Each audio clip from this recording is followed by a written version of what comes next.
ছাত্র জনতার অভ্যুত্থানে শেখ হাসিনার পতন হয় গত ৫ আগস্ট, যেটাকে বলা হয় বাংলাদেশের দ্বিতীয় মুক্তিযুদ্ধ। এর কয়েক ঘন্টার মধ্যেই ভারতীয় কিছু সংবাদ মাধ্যম দাবি করতে থাকে বাংলাদেশে ইসলামী শক্তি হিন্দু সংখ্যালঘুদের উপর হামলা ও সহিংসতা করছে। আসলেই কি এমন কোনো ঘটনা ঘটেছে? গত ৮ আগস্ট কাতার ভিত্তিক গণমাধ্যম আল জাজিরা এই ধরনের সংবাদকে বিভ্রান্তিকর আখ্যা দিয়ে একটি অনুসন্ধানী প্রতিবেদন প্রকাশ করেছে। প্রতিবেদনে বলা হয়েছে, ভারতীয় গণমাধ্যম ও সামাজিক যোগাযোগ মাধ্যমে বিভ্রান্তিকর নিবন্ধ ও ভিডিও ছড়িয়ে দেওয়া হচ্ছে। এর মধ্যে টাইমস গ্রুপের মালিকানাধীন মিরর নাও এর ইউটিউব চ্যানেলে একটি ভিডিও প্রতিবেদনের শিরোনাম করা হয় বাংলাদেশে হিন্দুদের উপর হামলা।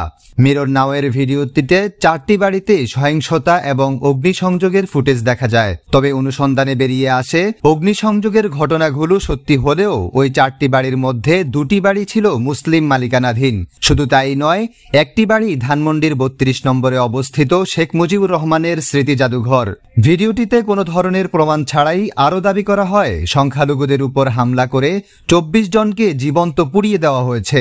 দাবিগুলো স্বাধীনভাবে যাচাই করতে গিয়ে আল জাজিরা জানতে পেরেছে, গত সোমবার হাসিনাকে ক্ষমতাচ্যুত করার পর থেকে এখন পর্যন্ত 2 জন হিন্দু হত্যার শিকার হয়েছেন। তবে তারা সংখ্যালঘু হিসেবে হামলার শিকার হয়েছেন এমনটি নয়। নিহত ওই 2 জনের একজন পুলিশ কর্মকর্তা এবং অন্যজন আওয়ামী লীগের কর্মী। আন্দোলনকারীদের উপর নির্বিচার নিপীড়ন চালানোর জন্য পুলিশ এবং আওয়ামী লীগের নেতাকর্মীরা গণরোষের মুখে পড়েছিলেন বলেও জানা যায়। এদিকে টাইমস অব ইন্ডিয়ার এক প্রতিবেদনে পশ্চিমবঙ্গের বিজেপির প্রধান শুভেন্দু অধিকারীর উদ্ধৃতি দিয়ে দাবি করা হয়, উদ্ভূত পরিস্থিতির মধ্যে বাংলাদেশ থেকে 1 কোটিরও বেশি শরণার্থী রাজ্যটিতে অনুপ্রবেশ করতে পারে। তবে এ ধরনের কোনো পরিস্থিতি এখনো কোথাও দেখা যায়নি বলে অনুসন্ধান সূত্রে জানা গেছে।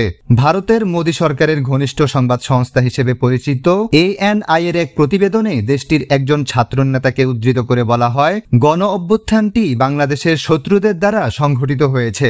টাইমস অফ ইন্ডিয়ার আরেকটি উদ্ভট নিবন্ধে বলা হয়েছে, শেখ হাসিনা সরকারের পতন ঘটিয়েছে বাংলাদেশের ইসলামপন্থী দল জামায়াতে ইসলামী।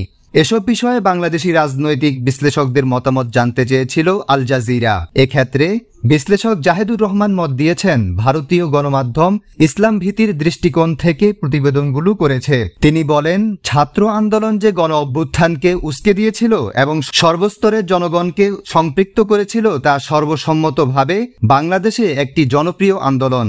কিন্তু ভারতীয় গণমাধ্যম কোনো না কোনোভাবে তাদের ইসলামফোবিক দৃষ্টিভঙ্গির মাধ্যমে পুরো দৃশ্যপটকে ব্যাখ্যা করছে।